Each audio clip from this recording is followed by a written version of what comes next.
Chapter 11. Why Meditation Retreat? A closing talk on the final day of the 6-day intensive meditation retreat. This 6 days retreat is a short one, but it has some unique qualities of its own. The timetable has been arranged in close consultation with Dr. Leo Jordan, in whose residence we have been holding this retreat, to fit everything within the 6 days you are on holiday. The setup of this retreat is based around my experiences in London. It's not meant to be over-ambitious, but relies on gradual but regular practice. The emphasis is on being a regular meditator. The aim is to reduce anxiety at work and in daily life. The sitting session on the first day was only 20 minutes. Since then, you have gradually progressed to 30 and then 45 minutes, without feeling too much pressure from the duration of the session. In the majority of the meditation centers, alternative sessions of sitting and walking meditation of 1 hour, sometimes even 2 hours, at a stretch, is standard practice. Some even have up to 3 hours as a standard session. Here, however, we have started with 30 minutes of sitting meditation alternating with 30 minutes of walking meditation. I have purposely made this retreat quite different from the other retreats in which I have taken part. One significant difference in this retreat is the interviews held with the meditators. These individual interviews have taken place 4 times a day, because one of the main aims of taking part in a retreat is to learn the techniques of meditation. Completing a 10-day retreat once in your life is hardly sufficient. A 10-day or 1-month retreat will not produce a miracle. Applying the techniques that you have learned during the 10-day or 1-month retreat to your life, to your daily activity, is what is important. Meditation retreats in Asia, in Burma, Thailand, and Sri Lanka. It was only after the World War II and in the second half of the 20th century that 10-day retreats gained popularity. Before that, few retreats like these were organized. It was through the encouragement and managerial abilities of learned and lay people. For example, in Burma, like Mr. Utandang from the Mogul Meditation Center, and Sir Utwin, the senator from the Mahasi Meditation Center, that this 10 days retreat came within the reach of many people. Similarly, successful business people from middle-class background in Thailand and Sri Lanka brought their business management skills to help top meditation teachers organize retreats for lay people. When they started, they were not very widespread. However, now, even young children will attend short retreats during their school holidays. They have become rooted in modern Buddhist culture, just like temporary ordination of boys and girls in the summer. There are over 10 major techniques of Vipassana meditation currently in practice in Burma, and there are a few in Thailand and in Sri Lanka as well. So you should consider yourself very lucky to have been born in Burma, in Thailand, in Sri Lanka, because of the common availability of meditation teachers and centers. However, it's up to individual whether he or she travels from the light into the dark. The light means where you have the opportunity. The dark means when you don't take the opportunity. Since we are born lucky, we have to live lucky, enjoying all the benefits of the Dhamma, the teaching of the Buddha. Flexibility. Given the number of proven Vipassana meditation techniques, to get yourself affiliated to one particular technique and to shut yourself off from the rest is really a shame. All those techniques are excellent. They have been proven and accepted by many generations. If they were not valid, they would not have survived this long. In my opinion, we should select and adopt what is good from those techniques and use them to our benefit in a flexible way.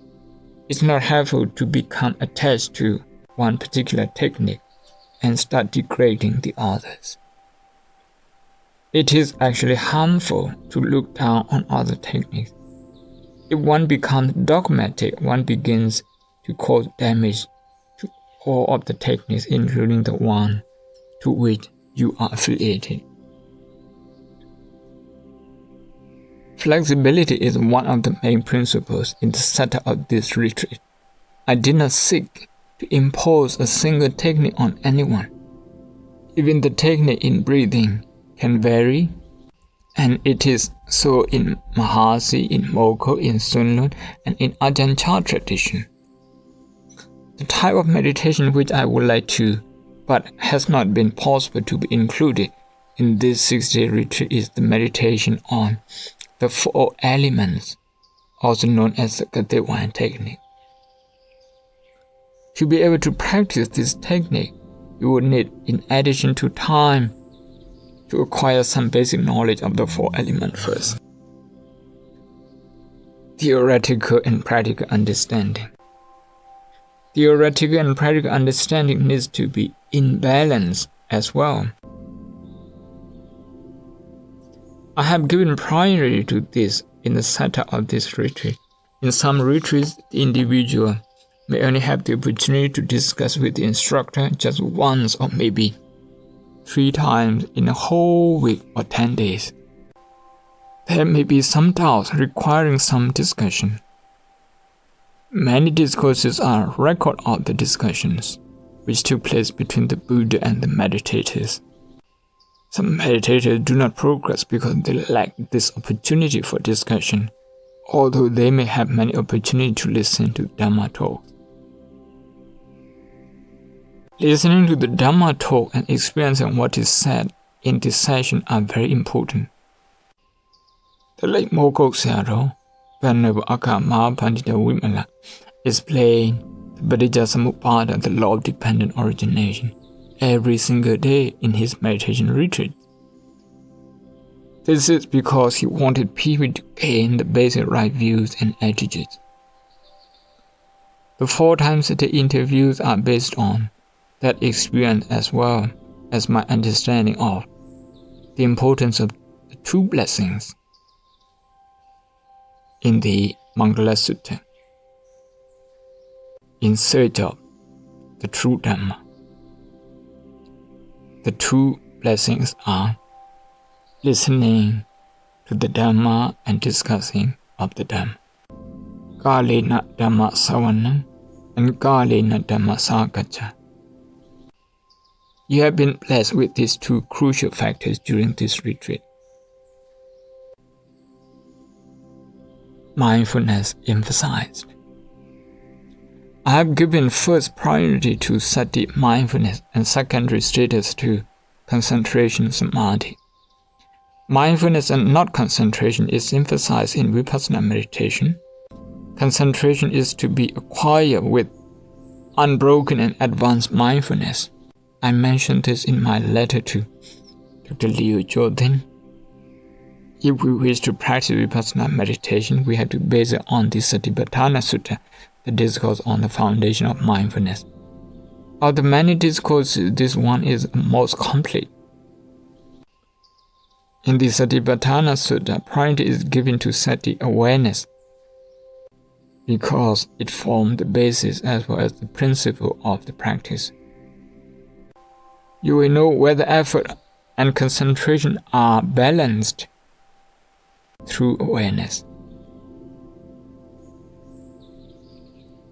Whether or not confidence and understanding are balanced, you will also find out through awareness. That is why you require awareness, sati, sometimes called mindfulness. You will require this all the time. It is said that there is never a surplus of mindfulness. In Satipatthana Vipassana meditation, sati or mindfulness is the foundation. Although using the term Satipatthana, the practitioner often emphasize more on the development of concentration, samadhi, rather than mindfulness, sati. In fact, this perhaps should be called samadhipatthana rather than satipatthana.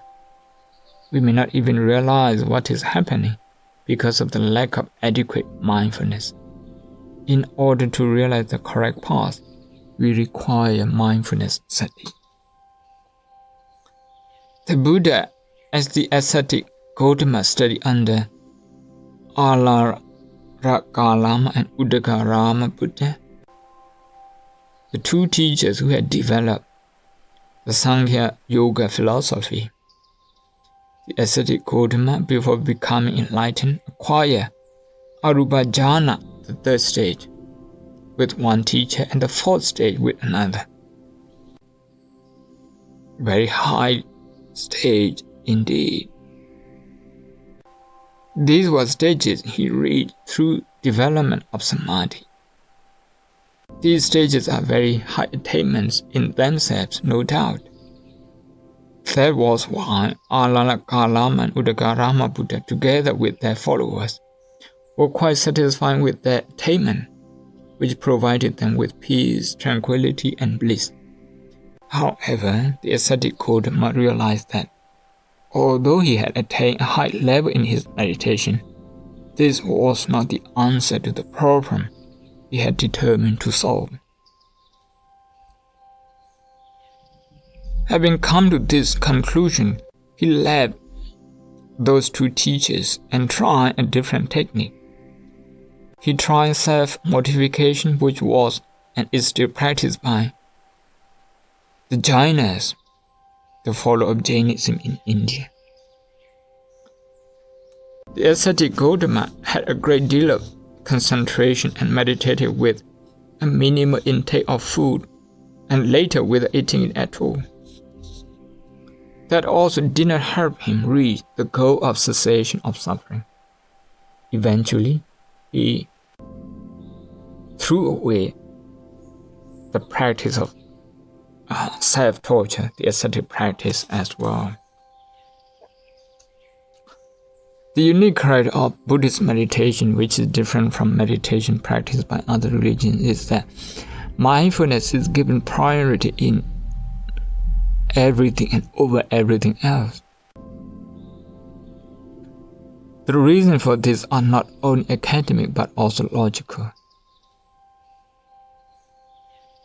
That is why my intention was to emphasize mindfulness sati throughout this retreat and not use as a meditation practice which directly develops concentration. I know that at times it can be very difficult to sit and meditate without building up strong concentration first. Nevertheless, as we realize the difficulties and our reaction to these difficulties, it leads us to understand that these reactions are conditioned, exist when being conditioned again and again. That it's possible to stop the conditioning process itself. Within these few days, I have also explained and instructed other types of meditation such as metta, loving kindness, Buddhanussati, meditation on the qualities of the Buddha, meditation on the impersonality of the body, and meditation on death. However, this is not all. It's merely the beginning. I have taught all these methods so that you will be able to continue with the meditation practice in your own time. Although you will not be able to see me every now and then, you can still contact me by telephone or email if there is anything you wish to ask and discuss. Meditation in daily life. The last aim of this short retreat was to introduce meditation into your daily life. You can meditate while leading a normal layperson's life. Some people like to meditate when in the meditation center or a temple, but as soon as they return home, they stop everything. This cannot be right. The temple should be regarded as the place where you study the Dhamma, and your home the place where you practice. What usually happens is just the opposite. People practice the Dhamma in the temple, where they stay for only a short period. They should practice the Dhamma at home, with their family, relatives, and friends, in the workplace, applying the principles that have been taught. Another thing which I would like to remind you about is the Noble Eightfold Path, Atthangika Magga. The Pali word Magga means path or a way, which is the pathway of life. A businessman, a professional, or a skilled worker who walks along this path, this pathway will become a successful and prosperous person. The word Magga is usually translated as the Buddhist way of life and is composed of 8 factors. The human body is composed of various parts such as the heart, lungs, liver, kidney, skull, arms, legs, etc. Just one part does not make a human being. Only when all these combine does it form a human being. Likewise, just one component of the 8 factors does not form the path. Both mindfulness and concentration are part of this path. Only when all 8 factors, 8 components, are present does it construct the path, the pathway, and become the true path. This Magga Satya, the truth of the path, may be simply divided for practical purpose into dana, generosity, sila, ethical morality, and bhavana, meditation. Usually people practice generosity and ethical morality, but leave out meditation. They tend to choose what they want to do and sometimes say, "Oh, the time is not yet right for me to do meditation." What happens then is that, because they pick and choose, this practice no longer becomes the right path and no longer meets the criteria of the Four Noble Truths. Unless you are on the noble path, Arya Magga, you are not practicing Buddhism. You may not be You may be giving, sharing, practicing generosity, but this cannot be regarded as Buddhist generosity. Although you may be donating something to a monk, to people, to an association, it may not be deemed to be in accordance with the Noble Eightfold Path. That is why it's very important for you to know and understand the Eightfold Path. What consists of the Eightfold Path? So please read books on the Noble Eightfold Path and listen to sermons on the Noble Eightfold Path by as many speakers as possible, and read as many books related to the topic as possible. Put into practice what you have learned from the books and sermons, such as right understanding, right attitudes, right effort, and right mindfulness.